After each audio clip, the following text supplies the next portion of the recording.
everybody, my name's Savannah and welcome back to my channel.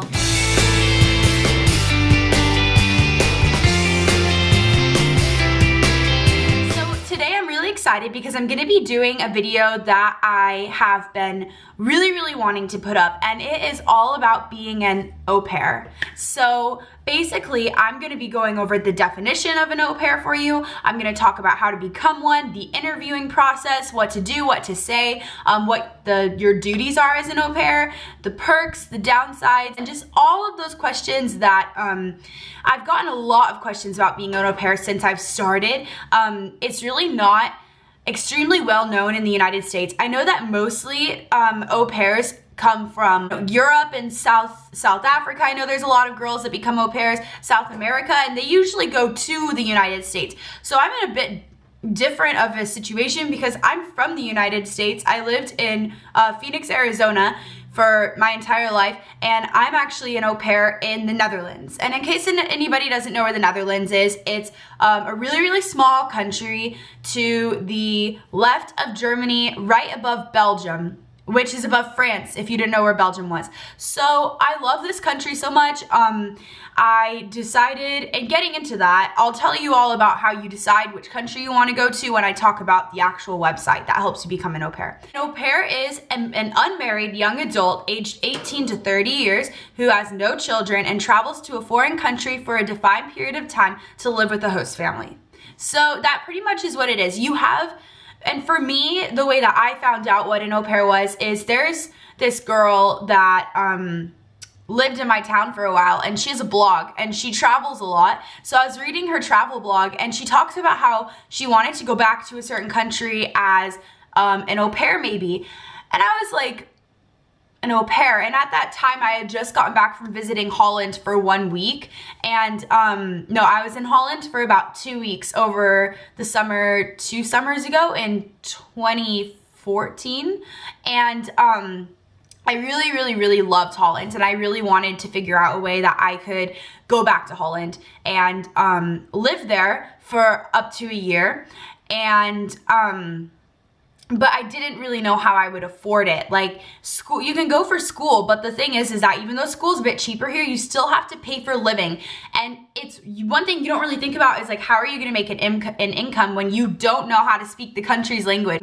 There's no way that I would have really been able to work anywhere because the first language that they speak mostly here is Dutch. And if you don't know the language, it's really hard to get a job. So that was my biggest issue. I was like, I need a job that I just need a way to travel for really cheap. So I ended up looking up what an au pair was, and it was absolutely perfect because you basically just have to take care of kids for it's like a part-time job taking care of kids, and the rest of the time it gives you an entire year to travel and visit the country that you're in as well as the countries surrounding it. So I just remember I was like, oh my God, it's perfect for me. And I know au pairing might not be for everybody. I mean, if you really don't like kids or you're not very domestic, which I'm not a domestic person whatsoever. Like, so if you're worried about that, like, oh, I don't know how to cook, I'm not very good at cleaning, I mean, I'd say you really do need to be good with kids because that's your job, and it's important to the family that you're good with kids as well.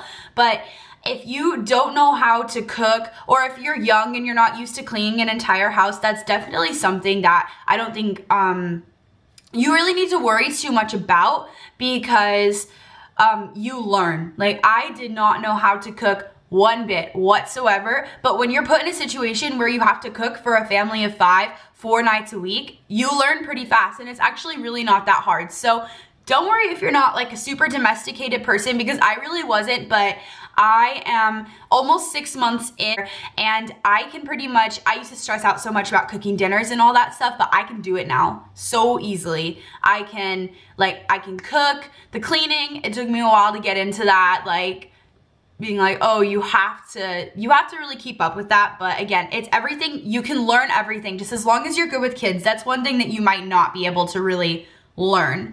So the way that I became an au pair, and that a lot of other people become au pairs, is through this really cool website called Au Pair World, and I'll show it to you right now. It's AuPair, AuPair world.com, and basically it's really cool. What you do is you get on the website, you sign up as an au pair, not as a family, of course. You sign up as an au pair. You click the countries that you want to go to. You can choose as many countries as you want. So you get to choose all the countries that you would want to go to, and then you say how long you would want to go. So basically you can be an au pair. I want to say the minimum is 3 months. I'm not 100% sure if you can go for 2 or 1 month, but there really wouldn't be a purpose in that. That's just a vacation, like just go on a vacation. But you can be an au pair from 3 to 12 months. And I really wouldn't suggest 3 months, because at that point you're just really you also have to work. So it's really hard to just go there for 3 months and also be able to explore the country as well. I don't think it's enough time. I just went all out and was like, I'm leaving for a year. But I think a year really does give you like the maximum amount of time that you need to really get this cultural experience. And you put in when you want to leave. So I said August of 2015, and then you say when you want to go home, and I said August of 2016, and you just answer a couple more questions. I know you say like your age, if you speak English, if you drive, if you smoke, just all these different types of things. You answer questions about yourself, and then what it does is the website matches you up with every single host family that matches to your criteria, that wanted a girl that was my age, from the United States, speaks English, can drive, doesn't smoke, wants to come in August, stay for a year. So I ended up with in the Netherlands, I ended up with 11 families that I matched with. And I was like, oh my God, 11 families want someone just like me. But every single one of those families, of course, has like all these applications coming in. So you really have to make sure that you stand out in your application. You fill out all these questions. You pretty much write up a bio about yourself so that a family can go to your profile and read all about you. So you have to make sure you're really eloquent in that bio, of course. Make sure that you are like really putting your best foot forward if you're really serious about becoming an au pair and getting a good family. So I ended up sending a direct message to 9 out of the 11 families. One of the families, they had their entire bio in Dutch, and I was like, why would you do that when you know that like you're not getting an au pair from Holland? And Holland and a little bit of Belgium are the only countries that speak Dutch. So it didn't make sense to me. So I stayed away from that family because they just didn't seem to have their shit together. And there was another family that was like a single dad with like one boy that was older. And I just like personally, I wasn't comfortable with that family as well. So you can choose, like you really like can decide which families you want, but all the rest of the families looked amazing. So I messaged all of them. And within a couple of days, I got a response from the family that I actually ended up choosing, the house that I'm at now. And a day later, I got a response from another family who actually did not have children yet. They had a baby that would have been coming in August. So I would have gotten there and the baby would have been just born, and I would have been taking care of a newborn baby. So I had a decision to make between the family that I have here and then this other family that had responded, because I was really I really wanted to get everything locked down and get everything finalized. So I was like, you know what? And I think that it really goes to show the families that respond to you faster are probably families that are going to be more on top of the game when it comes to helping you with your insurance, when it comes to helping you with all the stuff that you need when you get to like Holland. So I think that like families that take like 2 or 3 or like weeks or like a month to respond to you, it really shows a lack of like commitment, I think. And as well as just the procrastination is kind of a bad sign in my personal opinion. So I was really like, I was like, I'm going to choose one of these families. And I just really thought about it, and I was like, and the way I decided it was, my friend who was a foreign exchange student, she said to me, she was like, well, what do you want to do on Christmas, Savannah? Do you want to be with a family that has a baby that probably is just gonna want to be with themselves? Like because I had my own house at this other family, they had me in a separate house and everything. Or do you want to be with a family that has like 3 kids that you'll be like interacting with and stuff and actually able to talk to, you know, they're not babies. And you know, they seem to really like want you to be more of a part of their family. So it was a really easy decision for me when it came to choosing my host family, because they just seemed like they wanted me to be a part of their family more than any of the other people who I actually ended up getting a couple other responses, but I still felt the best about the host family that I'm with now. And I've been with them for almost 6 months. We haven't had any issues or anything like really like that, and I'm really happy with my decision. So I think it's a lot of like, go with your gut. If you're reading this profile and like you seem to really like this specific family, I'd say, I mean, you really just need to like go with your instinct, because it is a really big decision. It's someone you're gonna be living with for an entire year. So I don't want this video to get too long, so I'm gonna move on to the next point that I have, and it is the interviewing process. So I'm not gonna get really into that, but basically the interviewing process is like the norm is like you email back and forth with a family for a little bit, and then you usually set up a Skype session. And I'd say you probably should do like about 3 to 4, like maybe 3 to 4 Skype sessions with the family before you decide to make a final decision, because I think it's really important to like, it's hard to tell someone's character from just reading their emails online. So I found that I really did get a good feeling when I Skyped with this family. Their kids were really sweet. They like gave me a tour of the house through the camera of the phone. They were all really nice. They were all really accommodating, like when we were Skyping and stuff. They always made sure to ask me if I had questions, if I had concerns, all that stuff. So that's definitely important. Some questions that I would say that you should ask during the interview process is just to really like get all of the basics down, like transportation. Like for example, here I have to bike ride the kids to and from school like 8 times a day, and it's a mile each way. So if you don't know how to ride a bike, then you need to make sure that the family is the perfect fit for you. Talking about, I think, to really get those uncomfortable things out of the way, like talking about, you know, pay and what they're going to be like providing you with. Like the family has to provide you with food. They have to provide you with 2 weeks vacation, 1 week per 6 months. If you're staying for a whole year, you get 2 weeks. They have to provide you with somewhere to stay. And just definitely when you're interviewing, like, don't be afraid to bring that stuff up, because eventually it's gonna have to be said. So it's better to just get it over with in the beginning. Just tell them like, I have this, and this. These are my questions. I wanna know everything like that. But I know they also need to provide you with a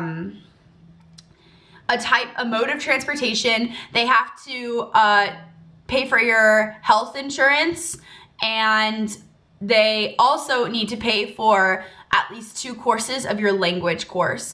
So the interviewing process is definitely while you're still at your own house in your own like world. Get that, just all that uncomfortable stuff out of the way so you don't have to deal with it once you're actually in the country. So the duties of being an au pair. So I know that every family's different. Like I know girls who don't have to cook dinner. I know girls who have to like iron all of their family's clothes. Like every family's different, but the basics are like at least for me, like I cook dinner 4 times a week. I have the weekends and Wednesdays off. So Monday, Tuesday, Thursday, Friday, I cook dinner on those nights for the family and myself. Wake up in the morning, get the kids ready for school, put together lunches if they are eating their lunch at school, which usually they eat lunch at home, but on Fridays they eat it at school. Get the kids to and from school. They come home for lunch, so it's a lot of bike riding, like back and forth, but it's honestly like it gives you something to do during the day. It keeps you, you know, active and stuff. So I don't actually mind it. I thought I would have a really big issue with it, but now that I'm here, I actually really enjoy the bike riding. Laundry is one of the things I do, and then light housework. So of course, like I said, it's different per family. Helping like loading the dishwasher, vacuuming and mopping the floors, doing the bathrooms twice a week, which is probably my least favorite part, is doing the bathrooms. And if you split it all up, it's not bad at all. And just like little things like taking out the garbage when it's full, or making sure like that the compost or the recycle isn't overflowing and things like that, just like tidying up around the house. But it's not like you're a cleaning lady, it's light housework. So getting into like the last part of the video, the perks of being an au pair. So I would say definitely like the number one perk is that you have an entire year to experience a completely different culture. It's only been 6 months since I've been here, and I've already like changed so much. I've already like learned a lot about, not only about Holland and how people live in Europe, but also about myself. That's like one of the best things for me. Like I love that so much. Another plus to being an au pair is definitely just the fact that you like pretty much you get another family in a completely different country, and they are like, it's a bond that you're gonna have forever. And it's like, it's the best way for you to travel in a country without being completely alone, which I know that for me, that was really important. So another pro is that you really do meet a lot of people from all over the world. Like I have made a lot of friends here, but a majority of them are from other countries. If you're signed through an agency like I am, they will give you the contact lists of the au pairs that are in your area. And I feel like if I wanted to travel for the rest of my life, I will have a friend in like any country that I ever want to travel to, because I've met so many girls here from different countries that are au pairing in the Netherlands. It's really cool because you meet people and it helps just like really like broaden your perspectives, having friends from like different countries. Like I have friends from Italy, Ukraine, Thailand, South Africa, like all these different places, and you really like hanging out with girls that aren't from like your exact same town like I always have my entire life. It really opens up your mind. The cons of being an au pair are definitely, I would say, like homesickness is one of them. I miss my like family a lot, and I really didn't think I would, because I do like to travel and stuff, and like I'm not one of those people who has to be inside like at my house all the time. So that was something that really, like, you do get homesick, but it also helps because you have a family here. But getting into that, that's another con, is that I think there's a very blurred line between like if you're an employee and if you're a part of the family when it comes to au pairing. Because I think you have to remember that when you're an au pair, you are like a part of the you're a part of the family, but you have to remember that you're also working. Like you're getting paid for the work that you do, so you have to be professional. So I think that figuring out where those lines blur, I think it's different for every family. Like I have a friend who wasn't even allowed to sit at the dinner table with her host family. Like she had to serve them dinner, wait for them to eat, and then sit down after them. So obviously with that family, like they don't see you as part of their family. And I would suggest not actually even getting a family like that, because that is way too much. But every family is definitely different with how much they want you to like be with them and a part of them. Like I'm really lucky. My host family really does want me to be a part of their family. Like they're taking me on vacation with them. They, you know, the kids treat me as if like I'm an older sister, as opposed to, you know, like just a nanny. So I really like that. But then at the same time, it's a bit hard to like, sometimes you have to really remind yourself like, oh, I'm here to work. This isn't just my family that I can, you know, just chill with. Like I do have to do the floors and stuff. So that's like a con. And I don't know. I'm trying to think of more cons, but that's, one thing that I like would say is a con personally for me is you have to be really careful about where your family lives. Like for me, I didn't realize, but like my family lives in a village, and I'm talking a village, tiny, so far away from the closest city. So when I want to like go to the closest city to me, I have to take a bus for like 45 minutes, and I have to ride my bike 20 minutes to the bus stop, like just to go hang out with my friends. So that's definitely one thing. I mean, like I wouldn't trade my family for the world, but my host family for the world, but definitely like if you're not looking for this experience, like make sure that your family is in an area of the country that you want to be in. Because I mean, to get to Amsterdam from here, it's like a 3.5 hour train ride. plus the bus ride to the city, the 45-minute bus ride, and the 20-minute bike ride. So it is a journey when I want to go somewhere, and that's one thing that I would say is negative, and I'm like, oh God, I wish I had known. But I also am happy I didn't know, because I probably wouldn't have picked my family if I'd known they were so secluded, but I'm happy I did choose them. So that's just one thing I have to deal with. So be careful when you're choosing a family. Make sure that they live in an area that you would want to be in. But other than that, there really isn't anything else that I want to say. I'm going to cut this video off now because it's already so long. I'm gonna have to edit the crap out of it. I just had a lot of information to talk about. It's a big program. So if you have any questions at all, leave them in the comments below. I will either answer them directly, or if I have enough questions, or if I think about other stuff, maybe I'll make a part 2 to it, just like with little things that I may have left out. Other than that, just give this video a thumbs up if you liked it, or if you are interested in like seeing anything more from me. I'm not going to be doing a lot of videos like this. I'm working on some story times instead of like informational videos, but I really actually did like doing this because I hope it helps some people out if they're thinking about becoming an au pair. So give it a thumbs up, subscribe to my channel if you want to see more, and also if you want to leave in the comments just like some things I can do to improve upon like just like my video making. Like, I'm definitely brand new to this, so I want to make sure that I'm doing the best that I can. So if you have any suggestions for me, feel free to leave it in the comments. I would love to hear what you guys have to say. Other than that, I hope you all have a wonderful day. Bye.